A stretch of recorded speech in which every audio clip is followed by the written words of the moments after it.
Toshkent shahar Yunusobod tumani Islomobodda eng zo'r mahallalardan biri hisoblanadi. Shu Islomobodda sotilayotgan 3 sotidan 2 etaj polnocenniy podvolli uchastkamizda korrupsiya holatida sotuvga chiqyapti. Mana ko'rayotgan bo'lsangiz, g'ishtdan har bitta etaji 150 kvadratdan, общий 450 kvadratni metr bo'lyapti. Har bittasida bu yoqda 7 ta xona, 5 ta sanuzelga mo'ljallangan. Bu yoq tarafimizda xuddi shunaqa 7 ta xona, 5 ta sanuzelga mo'ljallangan. Ikkalasida ham polnocenniy podvollarimiz bor.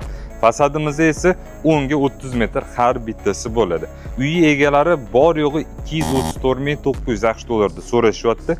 Kelishiladigan joylari bor. Har doimda telefon raqamlarini opsiyasini qoldiraman, aloqaga chiqarasiz. Mana ko'rayotgan bo'lsangiz, perimetr devorlarimiz ham ko'p joyda ko'pchilik shlakablok bilan terib, suvodni travertin chiroyli qilib qo'yishadi. Lekin bu yerda ham g'ishtdan qurilgan. Bu yoq tarafimizda ham mana naveslarimizda plita. Bu yoq taraf tomimizda ham plita tashlangan polni.